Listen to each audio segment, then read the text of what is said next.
I'm not sure like how realistic this TBR is going to be because I'm really like in the mood read. I'm not gravitating towards anything right now, but if I'm gonna pick up a book, these are probably the ones that I'm going with.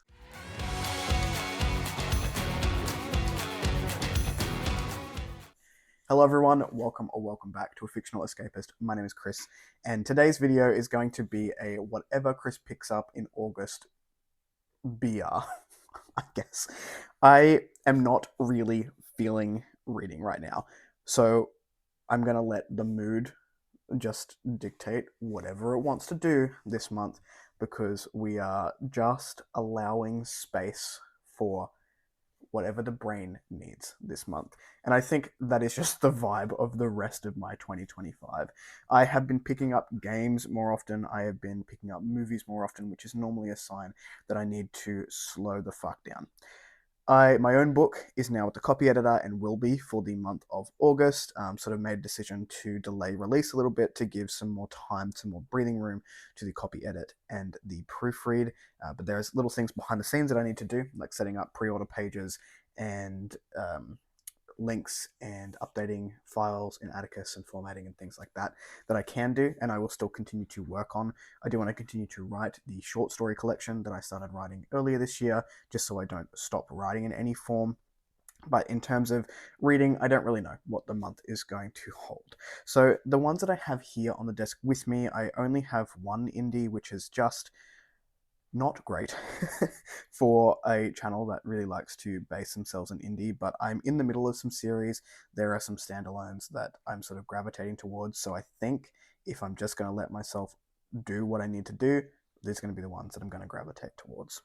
So I will start with two that I'm currently in the middle of or have started reading because they will very likely be finished in the month of August. The first one was a mood read for July, which I haven't quite finished, and that is Jamaica Inn. You know, the camera's not going to get that. Oh, there we go. By Daphne du Maurier. I am about 70% of the way through this one, and I expect to finish it pretty early in the month of August. It's currently the first at the time of filming, and this will come out next week.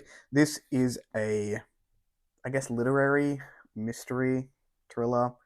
There is like some hint of magical realism in here, but so far I would just say that it is some pesky machinations by the gentleman of the Jamaica Inn, and shenanigans have ensued there.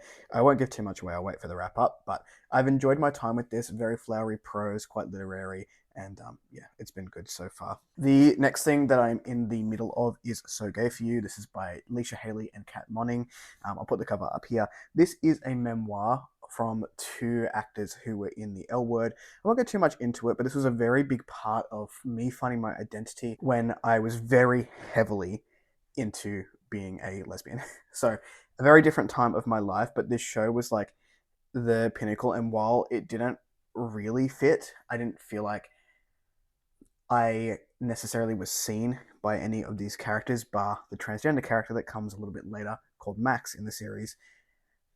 It was a way for me to explore that identity and to relate to other people who were queer at this time. I watched this around the same time that I watched Queer Folk, and both were some form of gay awakening.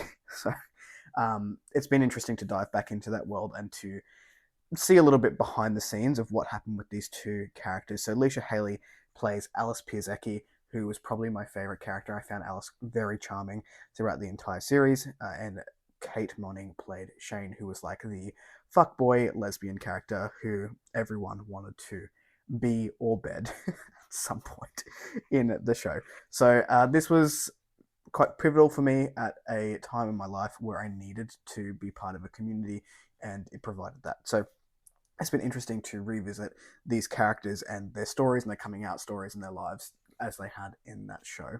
So those are the two that I'm currently in the middle of and the ones that I will definitely finish in the month of August. As for the rest of these are ones that my brain is sort of gravitating towards, so potentially may be picked up. I think the next physical read that I will go for is going to be Labyrinth's Heart by M.A. Carrick, which is the finale in the Rook and Rose trilogy. So I'll hopefully be able to close this one out in the month of August. I am gravitating towards this one. I've been thinking about it for a couple of days now. So very likely when I finish Jamaica Inn, this will be the one that I go ahead and pick up. I'm looking forward to seeing what's happening with Ren and Co. in the series. The next one that I have is another one that I've been thinking about a lot. Now, I have been doing the series on audio narrated by Rosamund Pike, but with the show cancellation, I'm not sure if she's going to continue to narrate the series. So I have got the physical copies.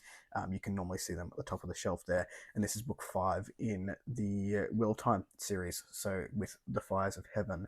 Now that I finished Malazan, I have decided to postpone the Wars of Light and Shadow by Jenny Wirtz. I will probably do that next year, but I would like to continue on with the Wheel of Time. If I can, in 2025, I would like to get books 5 and 6 under my belt. So potentially that will also be read. It is a series continuation. I know the characters.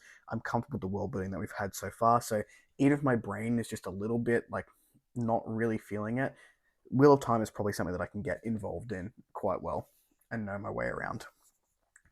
In a similar vein, I also have Blood Reunion by J.C.M. Byrne on this list. I really enjoyed my time with the second book, Return of the Griffin, earlier this year, and I really like Wistful Ascending. Rohan has become one of my favorite characters because he's just so real. He's just trying to be a good guy, and the shenanigans and the way that Joe writes, it's funny in the way that it's not just funny for funny's sake. It's witty, it's bantery, it's a little bit cringy, but I think maybe that is what I need. So this one is also going on the list, and he was kind enough to send me the first 3 books. So it'd be cool to get to read one physically of that.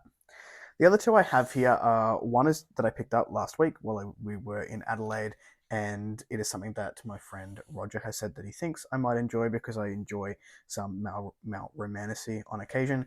So this is Voyage of the Damned. I picked this up. It has the correct sizing for my hands, and I saw it. It was like $20 in the in the brick and mortar store, because I can speak, which is where I want to be spending my money on books this year, is in independent bookstores if I can, from direct from the authors if they're indie authors, and brick and mortar if all else fails. So just anyway, that's not Amazon essentially. So I have that one, potentially is on the list. If I need to change something completely different than what I'm currently reading, I may pick up Witchcraft for Wayward Girls. I have heard very mixed things about this one. I've not read Grady Hendrix before. I'm very curious about a Grady Hendrix read. I will potentially do this on audio. Horror tends to work better for me on audio. I can read it. I enjoy reading it, but audio seems to be where I'm consuming most of my books at the moment, so if I'm going to get this one in, it may end up being audio.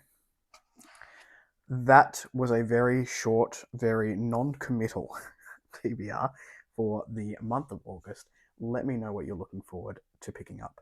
If you like this video, give one of those. If you want to see more of it, click subscribe at your will, and I will catch you in the next video. Ciao.